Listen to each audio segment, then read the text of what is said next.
Welcome to the podcast, HASSDISCUSSES. Here we got Dank, Sinatra, rapper, singer, producer, Schema Posse member. And let's get right into it. So, what music you been listening to recently? I've been listening to a new Claro album. What about you? Hell yeah. I've been kind of getting back into like the underground again. I took a break from like hip hop for a minute just to kind of refresh like my sound palettes and shit, but I've been listening to a lot of like funk and shit again lately, like as in like the last couple months. And I've been fucking with like Lil Boudin real heavy lately too. Yeah, yeah. What type of funk have you listening? Have you listening to the newer stuff or the older stuff? Kind of a mix of both, but definitely I'm trying to find newer shit recently because, like I said, I took a break from listening to like everyone else in the scene so I could try to like figure out my own sound and shit. And like now that I feel like that's established, I can, go back and listen to other people's shit without it like affecting my shit too much, I guess. Yeah, that's what's up. How about Sly? Have you heard of Sly before? I think so. I definitely need to look that up. Just SLY. No, I'm just saying Sly with two Y's, but I don't know. I'm just saying he's a good new funk artist and shit like that. And there's a lot of new people I've been fucking with and stuff like that. But you got a show planned. Talk about that show that's gonna be coming out soon. You're gonna be performing. Who's at that show? And talk about it.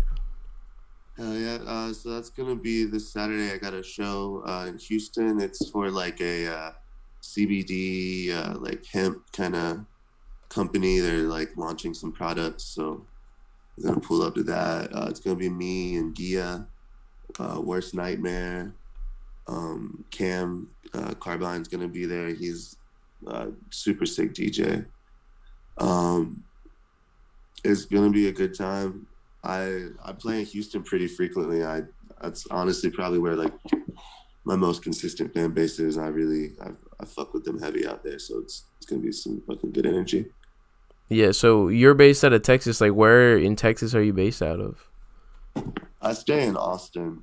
Um, it's Yeah. like super like hippie city. There's not much of a hip hop scene here, but it's nice because it's like quiet. I got a lot of time to like write music and enjoy nature and shit. And then I go out to like Dallas and like Houston a lot for shows.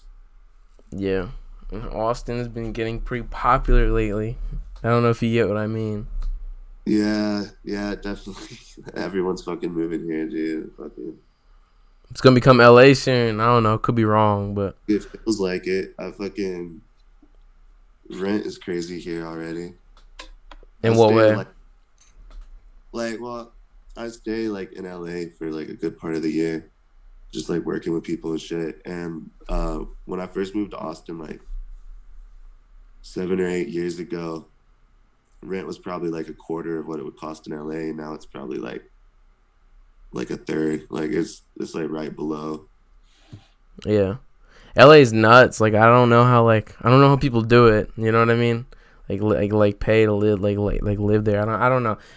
There's just so much other places in the place I don't know. There's so much cheaper places to live, and it's kind of insane that people still live there.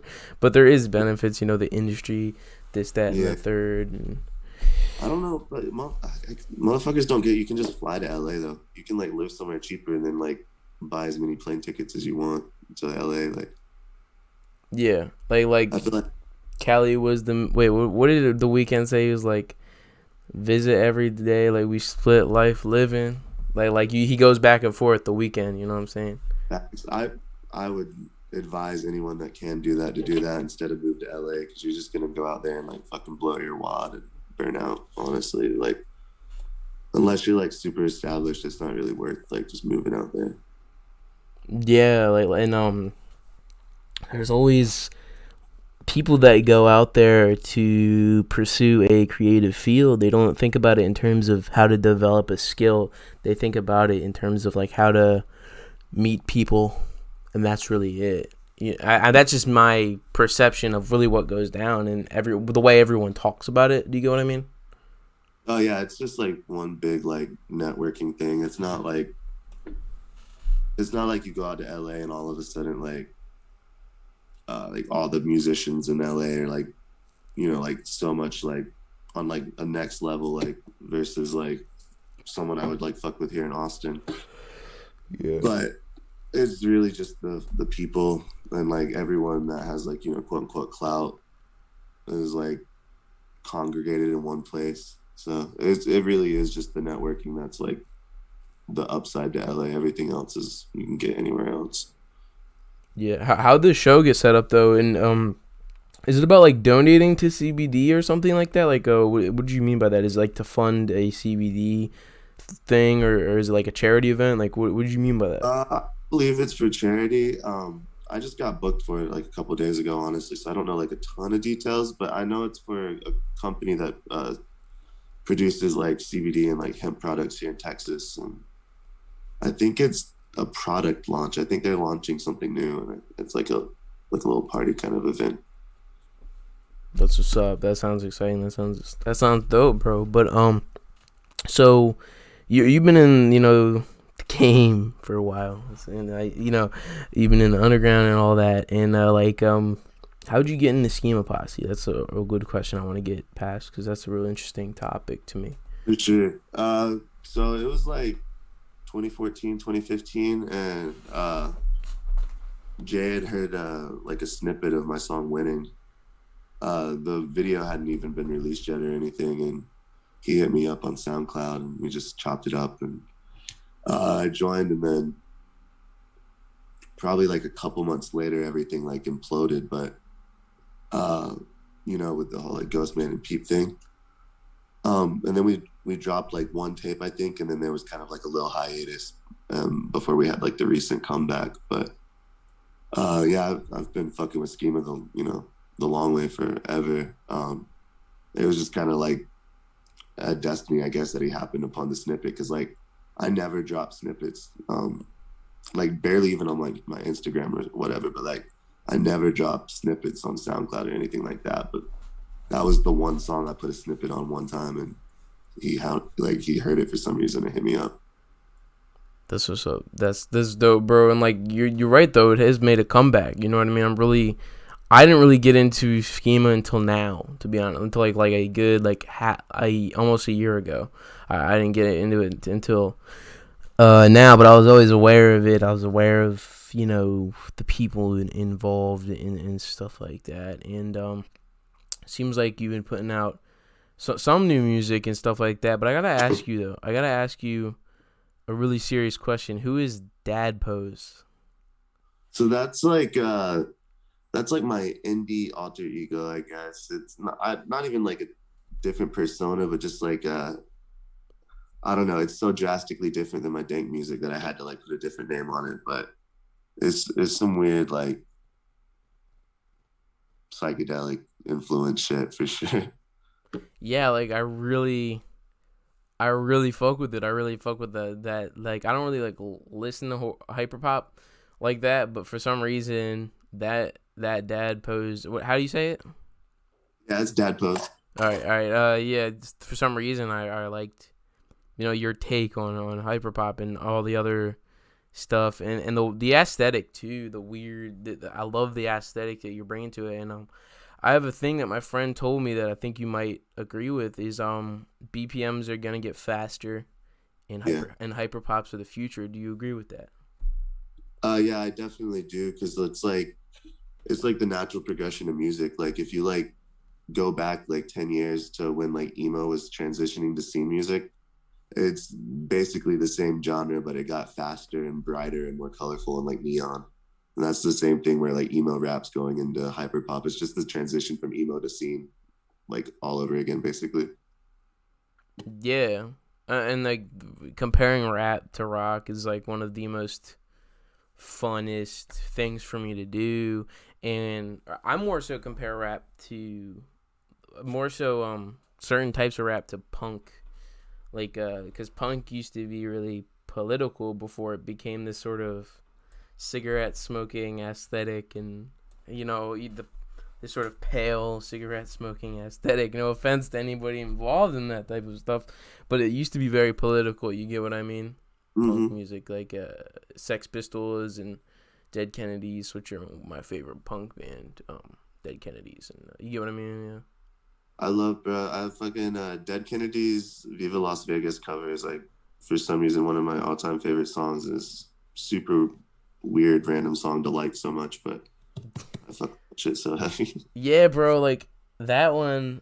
That one hits different. The Viva Las Vegas cover, and I like for some reason, is it Yellow Jello by Afro or whatever? However you say his name, just his weird ass. It's so weird, but it's good. Like his Elvis impression. It's like it's Yeah, really comedic. You know what I mean? it's like fucking like it's like if you took acid with Elvis and then fucking Yeah. And yeah. also about it is it was, I'm pretty sure it was used in the Fear and Loathing in Las Vegas film, which is one of my favorite films of all time. Are you familiar with that film? Oh yeah, definitely. Hunter S. Thompson's, I would say, is influential on the dad post shit, especially. Yeah. Well, let me go back to that pose, but the way you described it is real interesting. Like the what did you say, post apocalyptic pop music. Like Yeah, what did you mean by that? You know what I mean? it's like, you know, if like a nuke went off or something, and then there was like society rebuilt itself, like in however long it took, I'd kind of, I'd imagine the pop music would be real weird, like it's everyone's sensibilities and shit would have changed, and like fucking, the world went through some shit. So I just imagine it like fucking like Mad Max pop, like Mad shit like. Max pop. That's what's up. Yeah. There's what's cool about Mad Max is um the culture, like it's so like realistic, not in the sense where like everybody would become like weird demon monsters, but in a sense that like people would build their own communities, like small communities. Like that's realistic in and of itself. Like people would get this feeling that we would all be like underground or we'd all be dead, but like I fuck with like what's your favorite Mad Max movie? Probably the first one, just because I really think fucking Mel Gibson's accent's mad funny. But I really enjoyed Fury Road too. Yeah. What was funny about his aesthetic in it? Is because he had like a super thick Australian accent, like that he could like not really shake when he filmed it. So like everything that he says in like the first movie is like dubbed over, so it doesn't quite like, it's like watching like an old Godzilla movie or something. Like the words don't quite fit when he moves his mouth and shit. Oh yeah, yeah, because so he was born in the United States and then he moved to Australia, and then that's where he graduated from school there because he got picked from acting school by the director of Mad Max himself. So and oh yeah, I read about that. So in order to make it more like how do I say that, acceptable or relatable to American audiences, they dubbed his voice. Yeah, it's only the American version that has it, but it's mad funny. It's like watching like a fucking yeah, like an older foreign film where they like are talking and then like their Yeah, mouth a couple seconds after they finish type shit. yeah. I've been watching a lot of foreign films recently. I watched Melina, an Italian foreign film that was pretty good. I'm watching a lot of fucking movies lately, like, cause I just been getting back into that lane, because there's so much shit coming out that I think is actually worth people's time. There's the Black Widow thing, which was alright. There was the old movie, that horror film. Have you watched any of the newer films recently at all? Yeah, I saw Black Widow. That was tight, but I didn't know if it was good because I like missed going to the movie theaters because it was like the first thing I saw in the theater since like COVID or whatever. Um, so I'd have to give it a second watch. But I fuck with like the Marvel shit real heavy. I keep up with all that, and then as far as like other shit goes, I just have like kind of weird taste for like fucking I don't know. I watch a lot of fucking like trash TV from the early 2000s just for like nostalgia purposes. What's trash TV? Uh, Oh, I you mean just like just trash TV, not like it's not like yeah, it's just awful fucking programming. I found like like Sex in the Rock City. Or- Rock of Love is on like Amazon Prime the other day. I found What show is that? with Rock of Love with that fucking dude from Poison. Oh, It came on the early 2000s. It's like a really awful dating show with like a fucking aging rock star, and it's hilarious. that's just yeah, and all those Nickelodeon shows, which is my trash TV, is that's that's like it's like not really that good, but it's so fun to watch, like Victorious and iCarly and all that shit. I love that shit. That shit. Are you a fan of the old Nickelodeon shows or any of that? Yeah, my one of my homies was a pretty like prominent character in iCarly actually, so What? it's all a fun thing to watch. Who's that? Noah Monk. You're fucking friends with Noah Monk? Yeah, What the fuck? For real? yeah, dude. Yeah, he had a little stint where he was trying to be like a producer for a minute. We like linked like probably like 5 or 6 years ago. We've been tight since. Word. So you met him through him trying to do music. Yeah, we went out to LA and like did a show with him, and we like fucking drank a whole bottle of Hennessy, just me and him together, and like fucking like just stayed up talking and like fucking bonded. It was wild. Let me see what this fool looks like now. I'm not trying to make fun of him or anything. I just genuinely want to see what he looks like. Word. Looks grown. Yeah, he's a grown ass boy. Got the whole neck beard thing going on as of this picture. That's why. So, what type of music would Noah Monk make? I'm not trying to make fun of him or anything. I just genuinely curious. Like trap beats with like some kind of like like EDM, slight EDM influence. He went by Noxic. It honestly still might be on SoundCloud. I don't know how much I'm supposed to say, but it's pretty interesting. So he has like a secret SoundCloud or something. I don't know if it's even still up anymore or not, but yeah, there was a SoundCloud at some point that was up there, and like I think like I know I recorded at least 2 songs with him, but I don't think they ever got dropped. And I know Trippy the Kid recorded a couple songs with him too, and I don't think those ever got released either. But That's exclusive, bro. You know what I'm saying? Like that's yeah, dude. It was that was the first time I met Trippy the Kid too. Was on that same trip. Yeah, that's fucking that's wild, bro. So what's the future? Is the future dadpose or Dank Sinatra or just both? Is that dadpose just a side mission at this point? Well, I don't know if I'm gonna drop my next like project as dadpose or if I'm going to maybe kind of integrate some of that into my Dank Sinatra shit. But I'm definitely gonna always like be releasing like side shit just because I can't like make one type of music. It like drives me crazy. And also like I'm signed, so like when I'm like like writing and like trying to release music, it can be a process sometimes. So it's good to have like that side project where I can just drop shit when I want to drop shit. So but I think the next actual release will probably be my like debut project with my label. It's What label? pretty much done now. So I can't say until we announce, but Yeah, yeah, I signed last summer. that's what's up. Yeah, word. Definitely got the music videos and shit coming. They're real tight.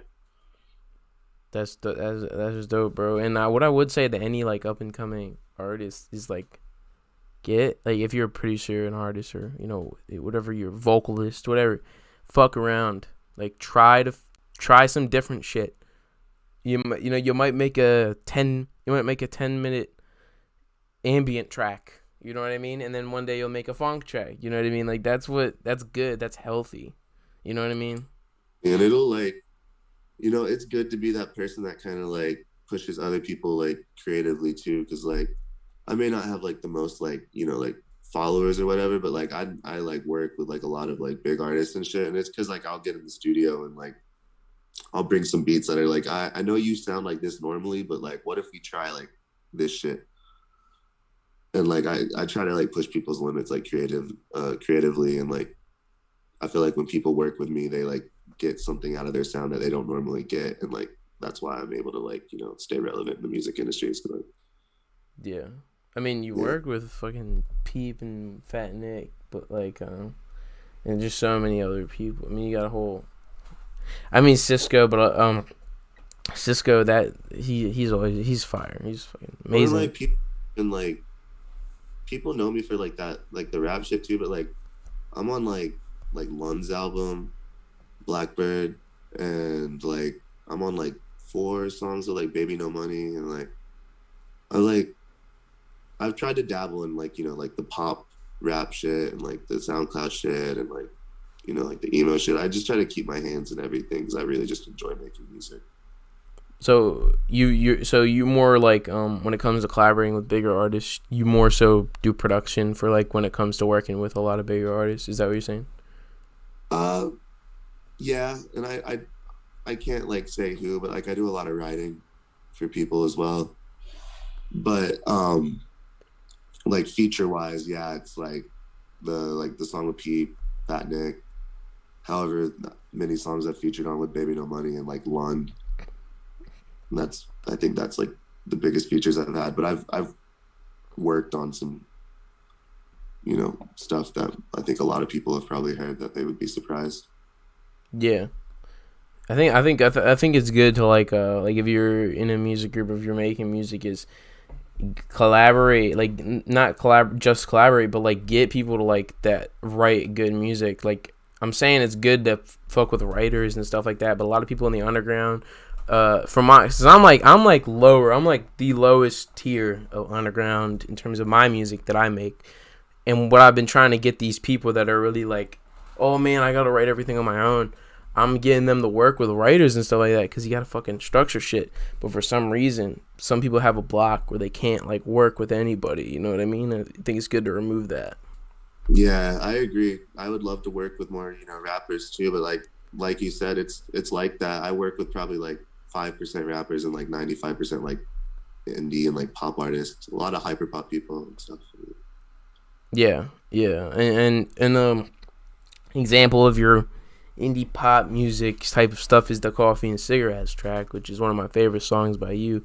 And who produced that track? That's like one of my favorite tracks by you. Off the top of my head, I want to say, damn, I know I'm gonna say the wrong thing because I want to say Scale off the top of my head, but he did Cocaine on My MacBook. It's not Young Cortex. It's Charlie Shuffler. Charlie Shuffler did. Oh shit! Yeah, Charlie Shuffler. Shit, that's dope. What song did he do with on Hellboy? What song did he do on Hellboy? It was OMFG. Maybe. No, I could be. Fuck. I don't know. He has a credits with Peep. I couldn't even tell you which one specifically. Yeah. Yeah. I fuck with him a lot. And you got that one song. We just had a song sampling SpongeBob. Like, who came up with the idea to do that? Or was the beat already like that? So Lund made that beat actually. Yeah. And it was he emailed it to me one day, and I was just literally like sitting in Maxwell's apartment getting high, and our boy Wave pulled up, and like within 15 minutes the song was done. And then it's been like lost to the sands of time, but when the song came out, it went viral on Facebook because it had like a weird like top text bottom text kind of video that was on Facebook like however many years ago when those were popular. Yeah. But that shit 300,000 or 400,000 fucking plays and like thousands and thousands of shares, and then like the SpongeBob people went ah shit. But if that came out now though, oh lord. You know what I mean? Like TikTok would fucking love it. Bro, I need to figure, it's not that I'd like haven't like figured TikTok out, but like I just need to actually fucking utilize it because like I've made like 2 things on there and then I like forget I fucking have it for like a month and then I'll go back and like post again. I just can't fucking, I need to like keep the steam going on it. Perfect time to talk about TikTok. So I used to hate TikTok. I still kind of hate it because I just hate short term content. But I would post anything. Like, I would just post like a screen recording of some shit that I watch on YouTube or some shit. I would post anything. And now, like as of like a month ago, right? And I've just posted just a bunch of shit of me like working out and listening to like Young Lean or some shit. And I'll be like, fattest money on dinner alone and the bucking on me type shit. I just post anything, you know what I'm saying? And they get like a couple hundred views, woo woo woo. And then finally I posted a clip of it's like a video of like robots doing stand-up comedy. And right now, as of one day, as of like how many hours in the day is it? It's like 20 something hours, 18, whatever the fuck. It's got 500,000 views right now. That's wild. Damn. Yeah. Congrats. Yeah, and it's like I've been doing YouTube since I was I've been doing so almost like a decade. I've been doing YouTube. And the highest I've ever gotten on YouTube is like 7,000 views, almost 7,000 views. So like I've been working on this YouTube shit for so long. And then to see this fucking app give me 500,000 views on just some random screen recording of like a YouTube video, it kind of makes me angry a little bit. You know what I mean? I feel you, man. Like I kind of the same shit. The other day I posted a video on TikTok of like all like the Xavier Wolf Show shit, and it was cool. It got like 600 views, like not anything big or anything at all. But I was like, cool, like maybe I'll start getting like some traction and shit. But then I fucking realized, man, TikTok would have been so much better suited for me like 2 years ago before the pandemic when I was like touring and shit. Cause like it got me all fucked up now. They fucking let me figure it out that I could fucking just do Zoom sessions with people and fucking produce and send shit to people, and I just be sitting at home now. Fucking, I need to once I get out on the road this fall, it's probably when I'll start posting again, because I like just realized the other day I was like, I don't do shit but like write music and smoke weed at my house right now. So you need to get out. You know what I mean? You gotta do some exploring, man. Like, man, what did DJ Killer C? I'm pretty sure it's DJ Killer C, because I listen to him a lot. I listen to Killer C a lot. Big fan. And by the way, check out Dank Sinatra's track produced by him. I forget the name of it, but he has a really good track produced by DJ Killer C. Anyways, he said rappers getting humble because they ain't getting no shows. That's what he said on the Soul track. You know what I mean? Like, that's just one of the truest things he's ever said, man. It's wild, bro. Like the whole COVID thing, like it makes you like question like your relevancy in the music thing, because I was like playing shows all the time, and then I didn't play a show for like a year and a half, and I was like, damn, like once shows come back, like anyone gonna book me anymore type shit. But like I've been getting booked like a ton this summer, so that's good, bro. Yeah, I think shows back in a big way too. Like I feel like it's good for underground artists too, because like people are starting to come out a lot because they miss going out, and I feel like promoters they're not being as sketchy and like penny pinching as they were like a couple years ago. Yeah. For all this, I've noticed like the bags have been bigger for the shows since all of this come back. So I think things are trending in a good direction with that. It also makes you question yourself. Let's not go too much down this rabbit hole, but politically and ideology based, and you get what I mean? Like have you ever had any like weird thoughts like politically based on this pandemic shit, or you just kind of like don't care about any of that shit? I'm kind of a nihilist, so I just really don't care too much about anything. But fucking yeah, no, not really. I'm a half libertarian anarchist. Yeah. Who thinks that anarcho-capitalism is the wave. And I dabble in the occult recently. Sick. Yeah, my girl is into the fucking occult. I'm just not patient enough to do all the research I need to do. I have too much shit going on currently. Yeah. I want to get into the occult. I think it would be fun, but no, not in the sense of like I'm going to go find a chicken and go in my backyard and sacrifice it to Moloch. I'm saying like just to do some reading. You know what I mean? Just start reading some books. That's really it. That's all she does. She's got some thick ass books, and I'm like, that's awesome. I wish I had time to read a thick ass book. I don't even have time to play video games recently. I just be making music. Yeah, and I've been trying to get in the book, but I just have so much, like books around me and shit. Like fucking, I'm talking like self help or some shit, like how to influence people to whatever that shit is. But like every time I get a book, I end up reading a couple pages of it and I fucking throw it away or some shit. Like I don't finish it. You know what I mean? Because I do this shit. I do this podcast stuff. I do this music stuff, and that music stuff, it's like some being possessing you. You know what I mean? That's how I feel about this music stuff. Yeah, like it's wild too. I'll lose track of time. Like I'll be fucking with like one single hi hat and a beat or something, and like I'll look up and it's like 2.5 hours later, and I like finally fixed it. And I'm like, why did I just spend 2 hours on a sound that like I could have like just replaced with something else and probably been fine. Like, like I'm Yeah. bad with this about it, and then I like waste so much time as well. Yeah, I know what you mean.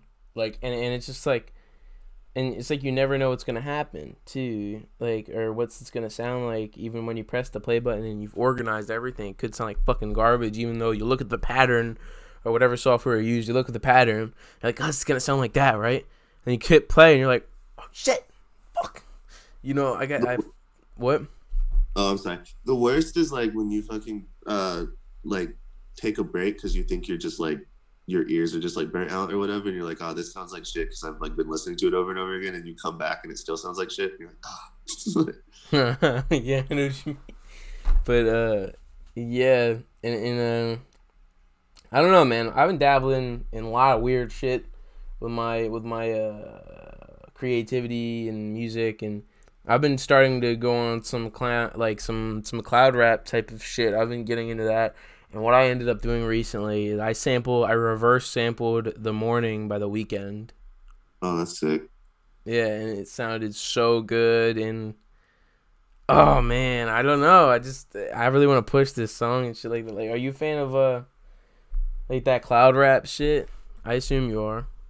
Yeah, yeah, definitely. But just out of curiosity, like, what would you like define as like a cloud rapper other than like lead or someone?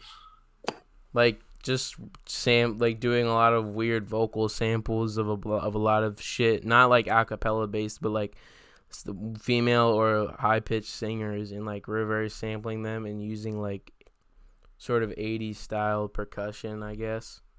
Yeah, yeah, yeah. That shit's I fuck with that shit heavy. Send me a link when you drop some of that shit for sure. Bro, I'll send you a link to this one right now because I just posted a new instrumental tape called Stairwell to Where, and I got a lot of weird shit I've been posting. I put a album cover where it's the Unabomber sketch, and then the background is the Jonestown massacre or some shit Uh, layered on top of each other, and I've been using some odd imagery to say the least, in my shit.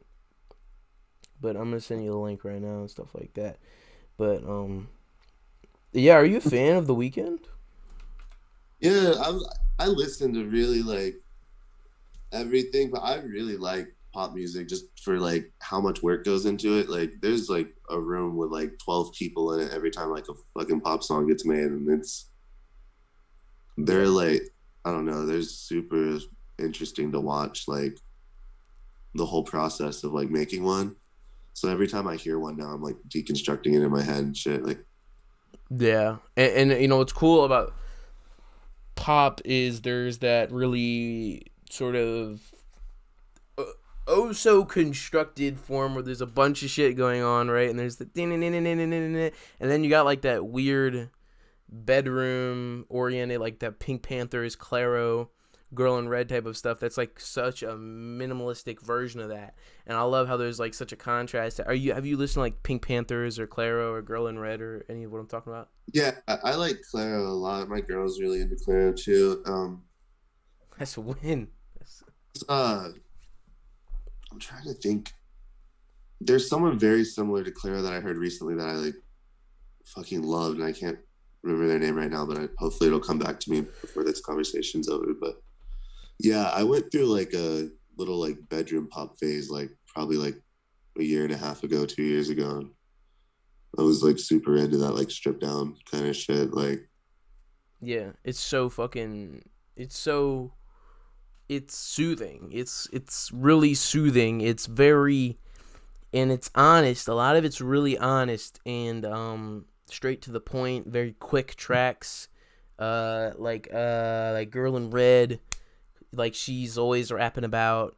She's I mean fucking singing about. I don't want to be your friend. I want to kiss your neck type shit. To like, and it's just like it's honest and it's I don't know. I love it. I love that shit so much. And you dabble. Would you ever have you ever made a bedroom pop track that's out there or? I don't know if there's any like publicly available, but I'll definitely send you like a private link. I definitely have a couple I've All right, chopped shit. out. I'm hyped. I'm hyped to hear that. You know what I'm saying? I'm fucking hyped to hear that. Yeah, they're pretty vibey actually. I probably should have dropped them with my dadpose project, but they just didn't really fit in with the rest of it. Yeah, yeah, for sure, for sure. But I got a pretty loaded question. What have you learned after making music for so long? Like, what's one of the biggest takeaways after doing this for so long? Uh, there's a couple things. Like one, music is highly rewarding. Like even if you're not like, it's better. You can be a successful musician without being famous. And that's not something, I feel like a lot of artists know going into it. They kind of have like the aspirations of like getting like super big and getting all the clout and shit. But you can like fucking make a bunch of fucking money and like work and like be creative and shit for a living and not have to like, be like some like big influencer person. And like that's pretty cool. Like that was like an eye-opening thing I learned. That's probably the most life-changing shit I've learned in the music industry so far. Is just like, even like my solo music and shit. If it doesn't do like crazy big numbers like everyone else's, I still have like a very loyal fan base like across the whole country that comes out to shows and shit like that, buys merch and shit. So it's like, you don't have to set your aspirations crazy high to like do this for a living. I feel like a lot of people just quit because they don't like get the clout they want when you could, you should be doing it because you love music and shit. That's a good thing for someone that's an aspiring artist or musician to hear in this episode. And thanks for coming on the show. This is a good episode, and I think I learned a lot from this, and I think anybody listening can learn a lot from this. And do you have any things you'd like to announce about your music or anything before we wrap this up? Definitely. So I got a project coming out, not an exact release date, but sometime during the fall. It's called Happy Pills. We're gonna have a signing announcement coming pretty soon. Just follow me on socials. It's DNK Sinatra on Insta.